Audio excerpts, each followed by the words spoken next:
কখনো হালকা কখনো ভারী বর্ষণ চলছে রাজধানীতে। গতকালের মতো আজও পানি জমে দুর্ভোগের সৃষ্টি হয়েছে। নিউ মার্কেট এলাকা থেকে পরিস্থিতি জানাতে যুক্ত হচ্ছেন নাজমুল হুদা। নাজমুল, বৃষ্টি জলজটে কেমন পরিস্থিতি দেখছেন, ভোগান্তি কেমন দেখছেন সাধারণ জনগণের, জানাবেন। শ্রাবন্তী, আজকে সকাল থেকেই কিন্তু থেমে থেমে বৃষ্টি হচ্ছে।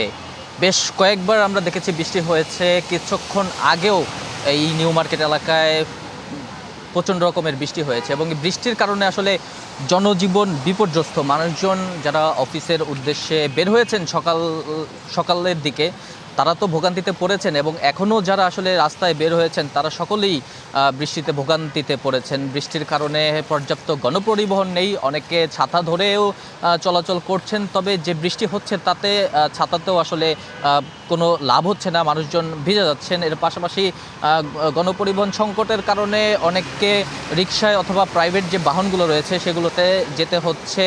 এর জন্য আসলে বাড়তি ভাড়ার অভিযোগ কিন্তু তাদেরকে রয়েছে। প্রতি সপ্তাহে সর্বোচ্চবার বিকাশ পেমেন্টে 50 জন হবেন পেমেন্ট চ্যাম্পিয়ন। জিতে নিন টিভি সহ আকর্ষণীয় সব প্রাইজ।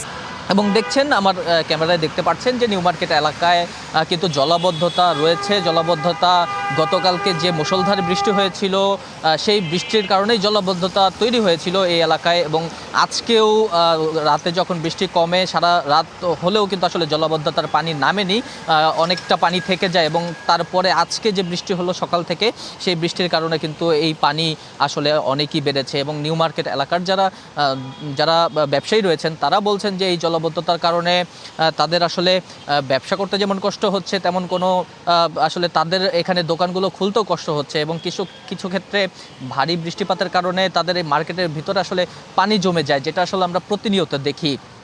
এবং আবহাওয়া অফিস কিন্তু বলেছে যে এই যে বৃষ্টি কিন্তু আজকে থেমে থেমে সারা দিনই আসলে বৃষ্টি হবে এবং আগামী পরশু দিন এবং তারপরের দিন থেকে কিন্তু বৃষ্টি আরও বাড়তে পারে। আজকে যেটি হয়েছে সেটি মাঝারি ধরনের বৃষ্টি হয়েছে, অর্থাৎ 44 মিলিমিটারের কম বৃষ্টি হয়েছে। তবে এই যে বৃষ্টি যদি আরও ভারী বর্ষণের রূপ নেয় সেক্ষেত্রে কিন্তু এই যে রাজধানীবাসীর যে নাজুক পরিস্থিতি, এই পরিস্থিতি কিন্তু আরও বাড়বে, আরও ভোগান্তিতে পড়বে মানুষজন।